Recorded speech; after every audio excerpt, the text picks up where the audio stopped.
All right, fantastic. Well, good morning. I just want to thank all of you for coming this morning. As always, I'm very appreciative that you all take the time to cover the very important work that the Senate Education Committee performs. This has kind of become an annual tradition for us, so I appreciate you all taking the time to be here. You know, over the past few years, I think you've heard me talk a lot about just going around the state and having the opportunity to meet with school leaders and school districts, hear from parents and hear from educators, and even get feedback from students and student groups. And so that work continued again this past interim. I was very fortunate to be able to meet with over 250 school districts over the past 6 months and just heard what was going on in different parts of the state and what was happening in classrooms and what their needs were and how we could communicate better with school district leaders. I visited with student groups and parent-led organizations. I heard from business leaders in every part of the state. Those are individuals who are concerned about the future of our workforce, and they want to be a part of solving our workforce issues and helping our state continue to grow organically by keeping our best and brightest here in Oklahoma. You know, the Senate Education Committee is a little unique from our House colleagues in the fact that we have purview over career tech, higher ed, and the K through 12 system. We, both myself and Senator Seifried, have a great relationship with our colleagues in the House, and we have worked with them quite diligently over the past few months, Representative Caldwell and Representative Lowe, just to kind of articulate our priorities. We're in constant communication with Secretary Sanders, as she's been very engaged in helping us formulate a policy approach to this upcoming session, and so I appreciate her service as well as my House colleagues' service in this endeavor. I have worked over the past 2 years with Director Haken to ensure that Career Tech is able to expand programming. They have been laser focused on providing additional capacity to high demand career fields and helping the state of Oklahoma provide more skilled trades individuals to every part of the state. So we will continue to work with our Career Tech system to provide resources to the programs that we know students want and the programs that we know will turn around and impact communities, some for multiple generations. Higher education, you've heard many times that I want higher ed to remain accessible and affordable. And I will continue to have conversations with Chancellor Burridge. I've met with every single president across the state of Oklahoma in our higher education system. I want higher ed to remain laser focused on providing degree programs that skill their students to become employable when they leave those campuses. We know that we have certain jobs in our state that we have a workforce shortage, and higher ed has to be our partner in providing as much programming as possible to skill those individuals so that when they leave those institutions of higher ed, they're able to get gainful employment. I also want higher ed to remain a place where free speech is embraced and that we teach our young people how to be involved civically, how to engage with people who disagree. To that end, we are committed to ending DEI on our campuses in any form or fashion. It is time to get that stuff off our college campuses and focus on giving people skill sets so that they can stay employed in the state of Oklahoma and help our state flourish. Obviously, we focus a lot of our time and effort on the K through 12 system, and that's where we're going to get into the meat of our agenda for this upcoming session. The first bill I want to highlight, and I think it is the most important thing to solve our teacher shortage, is Senate Bill 201. That sets the state minimum for teacher salary at $50,000. 2 years ago, the state of Arkansas set their minimum at $50,000. We know now that on our eastern border, our state neighbor to the east is cannibalizing our teacher workforce on our eastern border. That is the North Star for the state of Oklahoma. We are thousands of teachers short in our state. I hear daily from school districts, large and small, about the number of vacancies they have. Now we're 4 or 5 months into the school year, and there's some large school districts that have over 100 vacancies. So we will continue to work on teacher pay. As we know that our neighboring states in all directions are focusing on the same. And this won't ever just be a one-year discussion. Every year we need to reevaluate the marketplace and make sure that we're paying our teachers what their skill sets and the marketplace demands. I also want to highlight Senate Bill 409. The United States is falling behind both our allies and our enemies when it comes to the amount of time that our students spend in a classroom and in school. On average, the Western world spends over 200 days a year in school. Some of our allies go to school year-round, only taking small breaks throughout the year. On average, the United States student spends 179 days in a public school. Oklahoma is at the bottom of that list. We, on average, spend 165 days in school. So Senate Bill 409 calls for an extra 1 week of school. That would be come with $125 million of additional funding formula appropriated money to incentivize that behavior. I have spoken with parents, I've spoken with school leaders. They recognize that our kids need to be in a classroom more. And I think this is a big first step to enabling that to happen. There's 2 other things I just want to talk about quickly, and that's innovation. As I got to visit with schools from different parts of the state, and they reflect different values and different parts of their communities, and they have different needs. And, we don't like it when Washington, D.C. tells us what to do, and they don't like it when Oklahoma City tells them what to do. So I want to continue to, empower them, utilize local control to be unique, to work autonomously, to provide their students with lots of unique opportunities that may work in McAllister, but it wouldn't work in Edmond.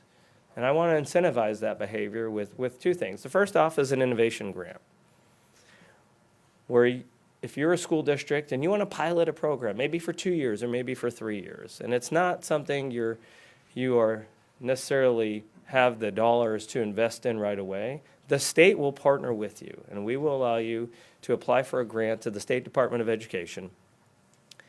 And you will provide all the metrics that you want to be held accountable for with these dollars. And you will pilot any program. In one part of the state, it might be a drone program, where you send one of your teachers to get an FAA certification and start a drone school. And we know that's an in-demand field in the state of Oklahoma. And some other part of the state, it might be expanding an ag program that takes a little more money, or expanding an apprenticeship or an internship where you need some capital to partner with businesses and give your kids real-world experience outside the classroom as well as inside the classroom. The other bill that I'm calling the Education Regulatory Sandbox, I want the school districts to be able to take this innovation even further. And sometimes the regulatory framework that we have in place, whether it be through statute or through administrative rules, gets in the way.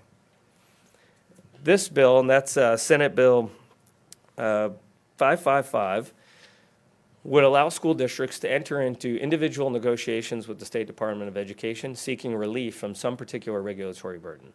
That may be an administrative rule through the State Department of Education, or it may be a statute that we or our predecessors have enacted.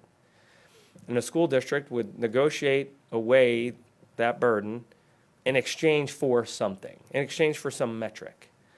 So it may be as simple as, hey, if we seek relief from such and such accreditation requirement, over the next 3 years, you'll see a 5% increase in our literacy scores. And then you come back and hold us accountable. This is not meant to be a carrot and a stick sort of situation. There's no punishment, but I want schools to step outside of their comfort zone and reimagine the way they serve kids. But we want to see performance. We want to see outcomes be elevated in the state. But again, we recognize that it's going to look 520 different ways potentially. So we want every school district to come up with those solutions on their own and then bring those potential solutions back to the State Department of Education and figure out what they're willing to trade off in exchange for that. We've seen this, I've seen this successful in only one other state. They've done it countywide. I'm not sure that we're ready. This may be such a unique concept across the country. I'm not sure we're quite ready to implement it uniformly across a county. We know our counties are so unique, sometimes even intra-county. And so I'm excited to just see all the ideas that spring forth from different school districts as we socialize this idea and get them comfortable with ways that they can reimagine how they serve kids and things they can ask the legislature and the State Department of Education to be helpful with. I believe in that local control so much that you're going to hear the State Education Committee or the Senate Education Committee talk a lot about school boards. If we really want to empower schools to utilize local control and serve their community uniquely, we have to ensure that our school board elections are reflective of the community at large. And we don't hold them at times where you get such a small turnout of voters that it doesn't actually represent the parent, the teacher, and the student community that those school districts are supposed to be serving. So I'm going to turn it over to my colleague, Seifried, who will expand upon that a little bit, as well as talk about some of her priorities. Well, good morning, everyone. It's so good to be standing before you. My third year in a row. I am honored to be the Vice Chair of Education again. Thank you, Senator Pugh, for agreeing to let me work with you again, and Pro Tem Paxton for that. Over the last 2 years, I've really fallen in love with education, and I have a chip on my shoulder on making sure that it's better by the time I leave here. I drive around my district, I look at my schools, and I just look at the kids on the playground, and I feel a really heavy responsibility to make Oklahoma better for them. So yes, to sort of continue on, as Senator Pugh is saying, one of my very first bills that I presented in a committee and on the floor was moving school board elections to the general election in November, something I'm really passionate about. We have essentially single digit turnout in these elections, and I think it's needs to be more reflective of the communities. I had a really difficult election getting here. I had to work hard. I had to go knock on thousands and thousands of doors, and I'm a better legislator standing before you because of that. And so I think bringing more awareness to these elections can make the candidates maybe get outside their comfort zone and talk with people maybe they wouldn't, and then again, be able to reflect the community and the taxpayers in their districts. So that's something that you'll see me push forward again this year. I'm hopeful that we can get it passed. And another bill that I'm really excited about, it's another priority I've been working on for a long time. As I look here, I see many of you have actually interviewed me over this bill, is removing cell phones from classes, removing them basically now bell to bell. I have really been on a journey on this bill. I've been on it for about 2 years working it, and really it's the biggest priority for me, and my biggest passion for this year is really trying to help students and help teachers. We know that when cell phones are in the classroom, students are distracted. Teachers are having to manage trying to make the cell phones go away, trying to teach their lesson plan, and the behavioral issues that are associated with them cause a lot of issues. We've seen anecdotal evidence, and we've even had some schools step forward in the state recently, which has been tremendous, on behavioral issues going down, discipline issues going down when the cell phones are out of the classroom. I believe that we should go bell to bell. That's a position I've taken by working on this issue for 2 years. We know that students, maybe they don't have it in their class, but they're sitting in class thinking, okay, in 10 minutes, I can get my phone and text my friends. In 5 minutes, I can get my phone and check social media. And so they're not able to really unplug and focus on their homework and their schoolwork like they should. A big part of going bell to bell is ensuring that the burden of implementation doesn't fall on teachers. The whole point in this, and really where my origin in this began, is 2 years ago in 2023 when I was working on my teacher pipeline interim study. I had one of my most precious kindergarten teachers from my district really share some really hard truths about what it's like in the classroom. And I honestly felt really defeated after that interim study, just telling you all, because I thought, how can I change and try to help teachers in the classroom while maintaining local control from Oklahoma City? And then as I talked more and more, there's actually a school in my district that was piloting some of this, and then Senator Pugh and I attended a conference, and then really since then, this issue has gone nationwide and worldwide. We've seen other countries completely ban phones from their schools. So I really want Oklahoma to be a leader on this. I think we can do it. We've had really, really good stories. In our interim study this fall, we had a 2-day interim study because we believe in it that much. That's very unusual to spend that much time on an issue. But one of our teachers shared that when they removed the cell phones from the school, there was laughter in the hallways again, that they actually had to tell their students to quiet down, which they welcomed because usually, students are across the room texting each other. And so I think this is really, really important academically. It's obviously really important for their mental and emotional well-being. School is a time where you learn how to be friends. You learn how to navigate conflict, and you learn how to be a young adult. And right now, that's just not happening. I feel especially passionate about this because I feel like the last generation who was able to grow up a little bit without it being so pervasive. I had an iPhone, but there weren't apps. I had Instagram, but the algorithm wasn't there. It just wasn't as pervasive then as it was just 2 years removed. And so I want to help students because I can't imagine navigating the cell phones and the social media at that tender age when you have so much going on. We've seen anxiety and bullying increase. Additionally, in 2012, right, when smartphones were really coming in, we saw our academic scores decrease. And so I think this is a win-win for students. It's great for teachers. I get emails from hundreds and hundreds of teachers across the state saying, thank you so much for highlighting this. This would make my job so much easier. And I believe that as we're trying to work hard to address the teacher shortage and get more qualified teachers in the pipeline, we also have to look at retaining the teachers we have now, and they're just getting burnt out on this issue. And so I want to support them in that, which is why I think not forcing the implementation on them, but removing it at the beginning of the school day, maybe in the administrative office, is the best way for this policy to be successful. Senator Pugh and I don't want to just pass a bill because it's popular and say we remove cell phones from classes and then the implementation not be effective 6, 8, 10 weeks later. That would be failure for me. I want this policy to live on, and I want it to be successful on the implementation a year out, 2 years out. And I think we'll see some really good behaviors from our students and also outcomes. And so I'm really excited about this. It's gaining a lot of momentum. And so it started with a small pilot program last year, but now we're going bell to bell, but offering a lot of flexibility to our school boards because we know that they know what's best for their schools, but we also believe that students should have an equal learning environment and it should be the same across the state. So with that, I'm going to turn that back over to you. Thank you, Ellie. This is our third year doing this now. And I want to emphasize again why we stand before you the week before session for now the third year in a row. As leaders in the education space in the state Senate, and as both of us who have the ability to influence policy that affects every kid in the state of Oklahoma, I think it's so important that we cast a vision for Oklahoma of what our school system can look like and what our kids can achieve when we believe in them and we give the right resources and get out of the way and let schools be unique and let teachers teach and let parents parent. And then we step back and watch the results. And if we need to make tweaks on the edges or make a policy change, we're open to that. But I think it's just so important that we talk about things in a manner that uplifts the men and women who every day walk into a school and who pour themselves into our young people. I'm a parent of 3 little kids, and so I'm living this journey, with teachers and school leaders and parents across the state.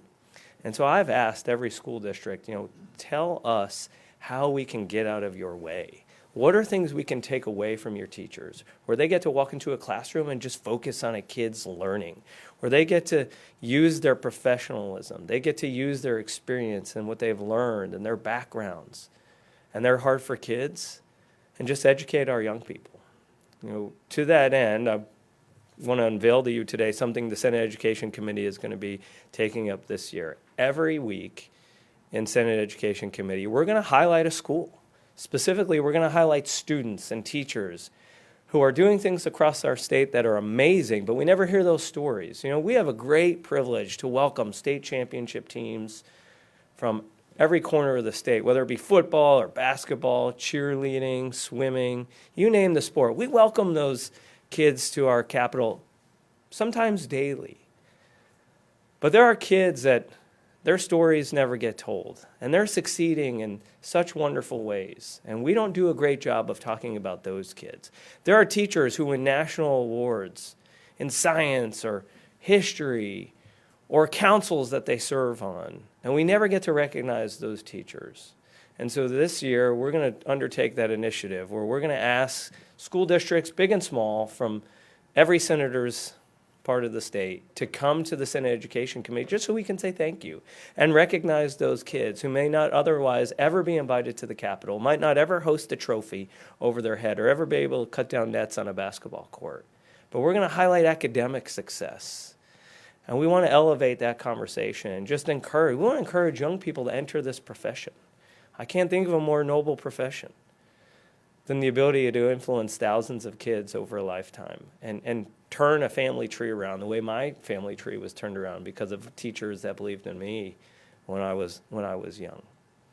And so again, I just want to close by saying thank you very much for being here. We will work diligently over the next 4.5 to 5 months with our colleagues in the House that we have a great relationship with and the governor's office, to get these priorities across the finish line. I look forward to hearing what their priorities are and partnering with them on areas where we have agreement and working through potential areas we have disagreement to serve our state better. And with that, I'm happy to take some questions. For you both, obviously you spoke on the teacher pay raise bill. Both of you filed a number of bills that also would incentivize recruitment and retention of teachers. I was wondering, I don't know what the appetite is amongst the broader legislature for a teacher pay raise, but if that is unsuccessful, is there more our state can do just to recruit and retain teachers and address the teacher pipeline kind of in that method instead of a salary raise? I know Senator Seifried's worked a lot on teacher pipeline, so if it's all right with you, Nuri, I'm going to hand it over to Senator Seifried. Yeah. I think that's a fantastic question, and that's part of our job is to really try to build that support. But one of the bills that I have, it's Teach Forward Oklahoma. It really was a genesis of after I learned a lot from my Oklahoma Teacher Recruitment Academy, which is essentially a service scholarship. So if you receive the scholarship for 3 years, you must teach in the state of Oklahoma for 3 years. I think that's the golden standard on policy of trying to recruit students into the EPPs. But then I also had concerns of once students are in the EPPs, are they properly preparing them to then step into the classroom? And so that's why I've taken that approach of trying to innovate our colleges of ed to think outside of the box and feel safe to innovate in ways that maybe they haven't. So maybe there's some apprenticeship options there. Maybe they do a grow your own. Maybe there's some other, they find ways to have the classes at the local school district, really trying to, if we can't get a pay raise passed, if we can't have some of these larger items passed, then maybe we can cause some innovation to open up our pathways. You mentioned losing teachers to Arkansas because of their pay raise. In your research into that, were you able to find some numbers as far as how many Oklahoma teachers went to Arkansas for those jobs? I don't have the specific numbers on what teachers went, what locations. We actually are working on some data systems for the State Department of Education that would actually allow us to get more fidelity of just information when it comes to, the success of our students and what's happening to our teacher corps. But we know we still have a record number of emergency certifications in our state. I have lots of anecdotal evidence from just talking to superintendents and school leaders. Again, I talked to one district last week at an education conference where they told me they still have almost 150 vacancies. And it's now about to be, the beginning of February. And that's just unprecedented for them. I think we've done a very good job. And I want to be clear, when I first got elected, our appropriated budget for the State Department of Education was $2.3 billion. It's now $4.04 billion. So we have made investments into our common education system. And I want to thank my colleagues for that because I think some of those efforts often go unnoticed, and they've been Herculean. However, it's an evolving job market, and we talk a lot about trying to have government in some ways reflect the way you work in a business. Well, I run a business. And it's a constant conversation with my business partners about, our employee compensation. Are we creating the right environment and a culture where people, want to work and want to come, and serve with us? And that's, something that we need to do with teachers as well. When I hear teachers say, like, I want to be treated like a professional, I think that's what they mean. They want to be treated like a professional. They want to be compensated like a professional. They want to be given time to just do their job without mandates from Oklahoma City or from Washington, D.C. They want to keep that nonsense out of the classroom and just let them teach and just let them serve kids. I'm sure there's ways for us to get additional information on the specifics of your questions. How many teachers go in Arkansas or Texas, for example? We know it's happening, and we see what the surrounding states are doing with respect to teacher pay, and we're going to have to keep up, and we're going to have to, talk about ways to innovate and ways to attract the best and brightest to be in a classroom and then stay in a classroom. You mentioned a little bit ago about collaboration and working together for education. I know Superintendent Walters often creates his own policies. How can you kind of work with him on some of these policies or creating some new ones? Yeah, it's a great question. Friday, I actually called the State Department of Education and asked Superintendent to come to my office. And I wanted to show him what the priorities were for this upcoming session for myself and for Senator Seifried. And some of those, I could say he was very excited about and offered help. And I'm sure some of them he may not agree with. And that's his purview as a statewide elected official. It's my purview to pass laws. It's my purview to write a budget. And so I'll continue to work with the State Department. Really, my invitation is I'll work with anybody who wants to help us, elevate our outcomes and provide as much opportunity for possible for kids to just be everything that God's called them to be. And that's really what I'm focused on. One thing you'll never hear myself and nor Senator Seifried, we won't ever demean or denounce. I just don't think that's, a way for us to serve.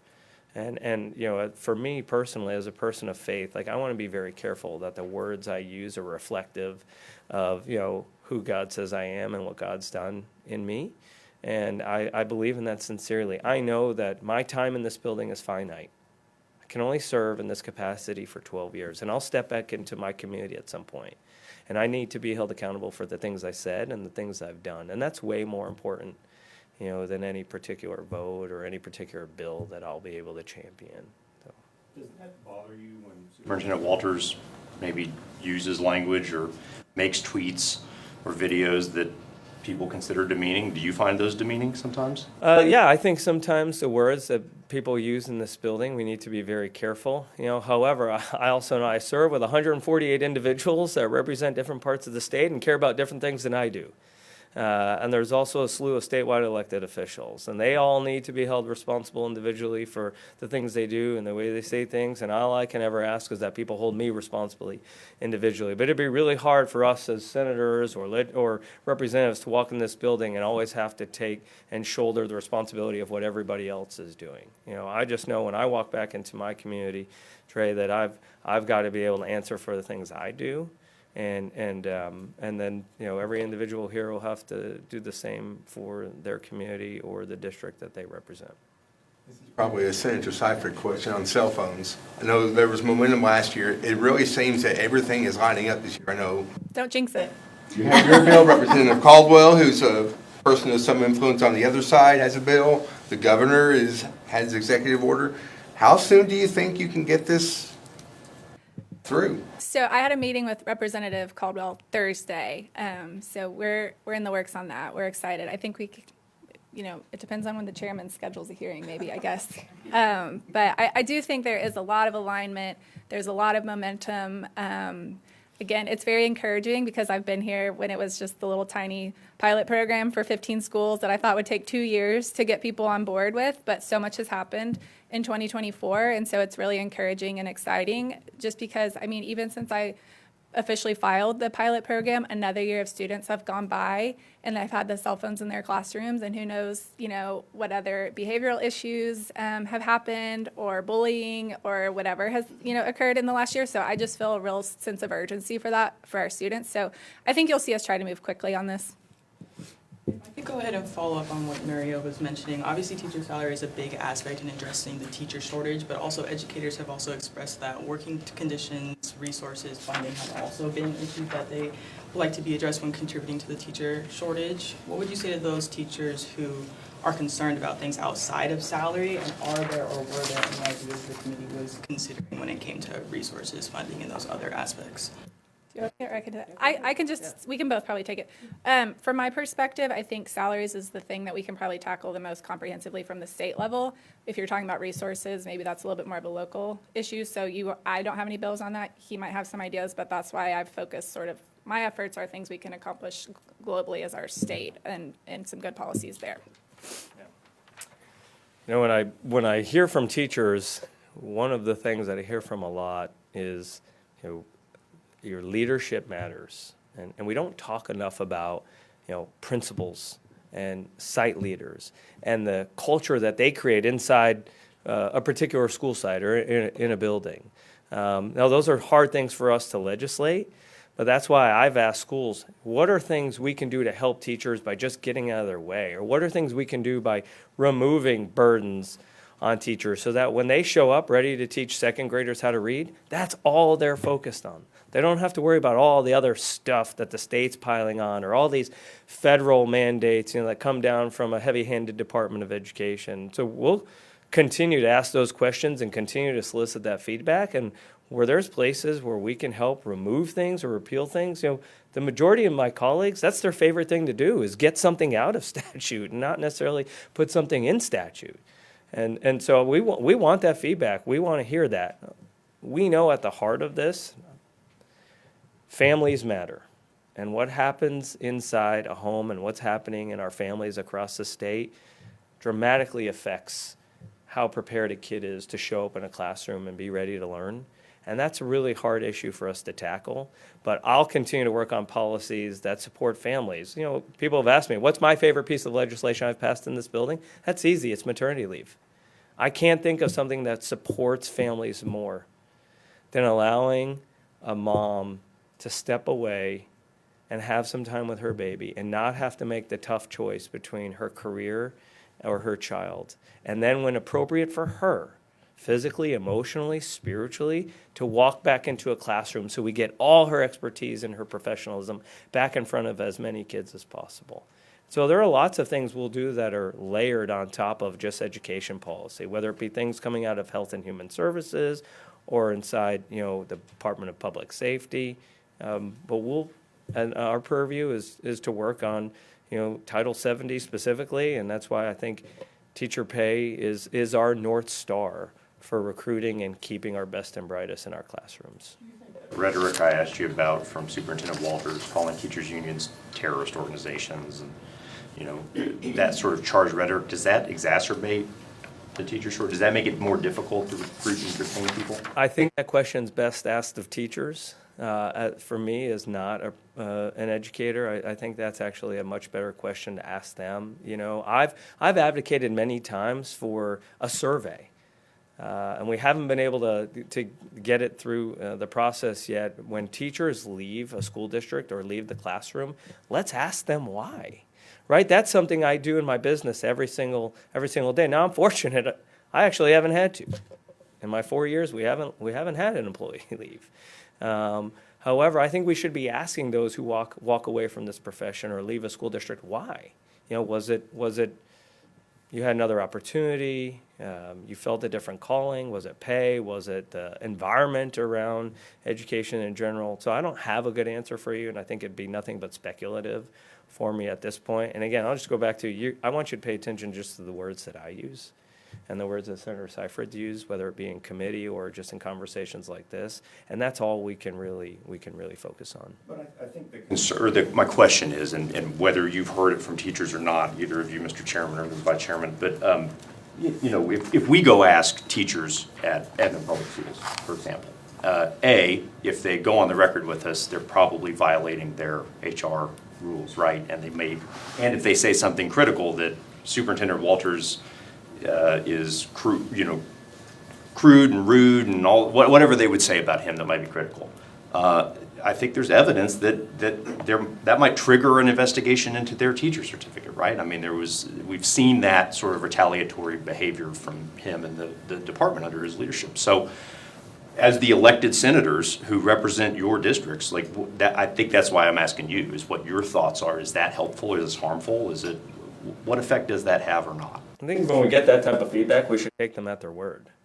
You know, if that's what they're telling us, you know, then we should take them at their word. And there's some additional bills when it comes to teacher certification and making sure we respect due process, and kind of really formalizing that process as opposed to right now letting it be by rule. So I think there are some things that you'll see the Education Committee tackle this year that'll I think provide some safeguards and some guardrails to ensure that every individual's, you know, right to stand before, you know, the State Board of Education and is respected, and that the proper lines of communication are open when something like that does occur. The teacher salary, does this include support staff too, or is this just teachers? Is there any? It does not. We do not set support staff pay in statute. You know, last year I very famously tried to provide a one-time stipend for support staff because I've been hearing that. However, one of the things that school districts can do individually is use their funding formula dollars to increase support staff pay or provide stipends or provide additional resources for their support staff. And they know, you know, in one part of the state, they might be short bus drivers. In another part of the state, it might be an HVAC technician or it might be a cafeteria worker. So we want to be very careful recognizing those labor markets are very different. And not only is the pay different, but the needs are very different depending on the part of the state and the district and the way the district runs itself.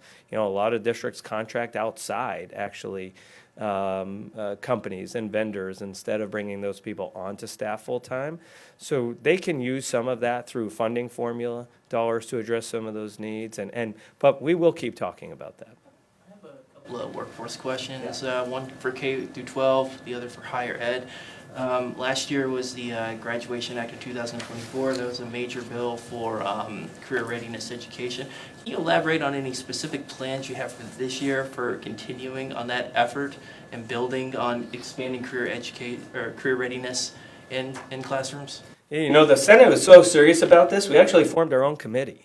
I mean, we formed an economic development and a workforce committee. That's how committed the state Senate is to helping our businesses and our community solve the workforce issue. I've met literally from the last day of session in the summer of 2024 up until 2 weeks ago. I had been meeting monthly, if not weekly, with Career Tech, State Department of Education, Higher Ed, and Secretary Sanders, as well as Representative Lowe and Representative Baker, to continue to tweak and work on that graduation requirements and just provide as many pathways as possible for a kid to be able to find what they're passionate about and where their skills align with their passions. And that's going to look unique. And we want it to look unique. That's why we believe so much in local control. That's why we believe in local turnout for elections that govern schools. So we'll continue to have that conversation. Honestly, probably more in depth than that. My colleague and our former colleague in the Education Committee, we're going to miss her this year, Senator Kristen Thompson is now the chair of the Economic Development and Workforce Committee. And so I believe she's probably has a number of bills that will help tackle some of those issues that we've been talking about for several years now. Regarding higher ed, you mentioned when talking about getting more workforce implemented or make it more of a presence, the workforce education in higher ed, doing away with DEI. How does DEI correlate to workforce and higher education? Like in that with the workforce education, how does one connect to the other? Yeah, it's a great question. There are so many folks that I hear from across our state that they look at what's happening on a college campus and they say, I just don't want to send my kid there. I just don't want them to deal with that. And that's an unhealthy place for us to be as a state, where we know a modern economy is demanding a high-skilled workforce. And it's not just going to college. It may be career tech as well, which Director Haken knows I've been a huge supporter. Senator Seifried, we put tens of millions of dollars into the career tech system. So what we want to ensure is that when a kid steps on campus, they're focused on the degree program that's going to get them a skill set and get them employed when they walk off campus. And that's what parents and business leaders want our campuses to be focused on. We, as a Senate Education Committee, want to incentivize the programs and the degrees that are working. You know, I don't want 25 institutions of higher ed all doing the exact same thing. It doesn't make any sense, right? So we want to ensure that if one particular school has a great engineering program, let's incentivize that and fund their engineering program. And let's figure out the school maybe 30 miles away, they're providing nurses. They shouldn't all provide engineers and nurses and accountants and teachers. We can't have them all looking the same, doing the same thing, because it dilutes our resources. And that's been something we've been really focused on.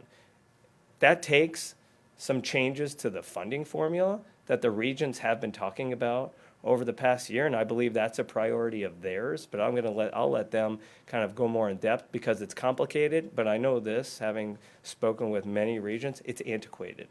And it doesn't serve the current needs of the higher education system. And so we've got to allow our higher ed system to focus on the things they do well, career tech to focus on the things it does well, and our K through 12 system to prepare students to enter those programs. Do you have anything to add on that? Real quick, Okay. you're saying the funding formula for higher ed is a little antiquated. There's the research university proposal, which would be a $75 million for each OU and OSU. Are you guys in favor of that? Is that what you're referring to? I don't want to read between the lines. Yeah, I haven't, actually, that was just presented to us for the very first time, I believe, a week or two weeks ago. Now, that's not a funding formula reform. That's just, hey, we want directed dollars, right? Well, who doesn't, right? I mean, every agency that's come before us in our subcommittee on appropriations has asked for more money. So we're gonna work through those requests for higher education, but right now there's no plan, right? It is just $75 million for each of the R1s, and then the rest of the money will just be distributed as per usual. I'm not sure that that's the solution that I'm looking for as the chairman. When I talk about a reform, I mean change the way those dollars are dispersed, and I'm not trying to influence how it's dispersed. Is it on a per pupil basis? Right? I would love for us to be in the business of funding the things that work and stop funding the things that don't work, but we don't really have that authority, because of the uniqueness of how our education systems are siloed. And so one thing that I focused on over the past few years is forcing collaboration. Forcing the State Department and higher ed and career tech to get together and talk to each other and figure it out. We're not having territorial battles and fighting over finite resources, right? We want to be good stewards of taxpayer dollars. And so I don't want us fighting over finite resources and really dividing and diluting our dollars. We got to focus on funding the things that work and getting those systems out of the business of trying to just take more on when really that maybe should be someone else's responsibility. You mentioned how important local control is to you. I'm curious, do you feel like getting rid of DEI and not letting that be in the hands of the universities fits in with that emphasis? Yeah, I don't see those as tied together. Local control, I'm specifically talking about the K through 12 system because they have locally elected school boards.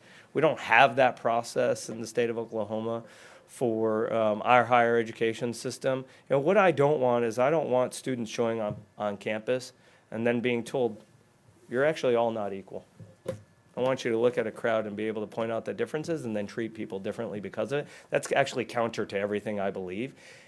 And I'll say this, we've had a referendum in November on what people thought about DEI, and I think the people spoke very loudly and very clearly to us as legislators and to our federal delegation in Washington, D.C., how they thought about that.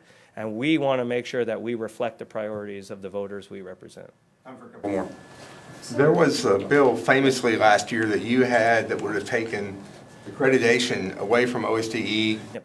put it under OEQA, pulled at the last minute. I remember the dramatic speech and everything. There's a similar bill this year that's been proposed by a House member on the Democratic side. Do you still kind of like that concept? It's a good conversation. I mean, clearly I pulled the bill because my committee was not there and didn't want that. And I want to respect what the wishes of my committee are because I can't get anything passed if I don't have their support. So we will have the accreditation conversation. First off, we have to define what accreditation is. It's actually not clearly defined in statute what it means, and then lay out a process. My biggest concern with accreditation is really twofold. Number one, that it takes a lot of FTE power at the local district level to go through the paperwork year after year after year with respect to accreditation. And there are schools that have been accredited with no degradations for years that every year are still having to spend. I know my school district, Edmond Public Schools, spends 4 FTEs a year worth of time on the accreditation process for paperwork because we have 33 school sites. And that just seems to be a dumb way of doing things, frankly. So I've proposed many ideas, but the best idea, Murray, will be the one that passes. And so I have to have that conversation with my colleagues and say, hey, what is it we think about the accreditation process? How do we define it? How do we use it so that it's meant to be reflective of some piece of information that's valuable for a school district to change the way they operate, not to be weaponized so that we just punish schools that may not be doing something exactly the way we want them to, but it's not necessarily counter to the law. I think Maria has one, and Okay. then we're going to have to start wrapping. Thank you. You filed a bill, Senator Pugh, that would remove chronic absenteeism from school report cards and replace it with a school climate survey. I just wanted to gather your thoughts on what you maybe don't like about the chronic absenteeism metric and what you might think might be more helpful out of a school climate survey. I think chronic absenteeism is an issue that every state is trying to tackle across the country. I've gone to education conferences and spoke with my peers and colleagues that are running education committees in other states. Every state is talking about this. It's an actual very useful piece of information. However, to hold a school district accountable to be downgraded or punished for maybe a problem that's actually more rampant in their community, it isn't necessarily a problem inside of a school district, I think is unfair to those schools. But we know because of the ESSA plan that we have to have something that takes the place of that in the A through F. So I still want to track and report on chronic absenteeism. But on the A through F, I've always said that just logically, we should be asking our parents, our students, and the faculty and staff that work in those school districts, how are we doing as a school? What can we do better? And that's why I've always advocated for replacing the chronic absenteeism with a climate survey. Now, there's maybe some different approaches and some different ideas that maybe are coming from school leaders that I'm going to consider, some different ideas that my colleagues may want to talk about. But I just feel it's unfair to hold a school district accountable for something that might be a much bigger macro level problem than just what's happening inside of a school district. Thank you all.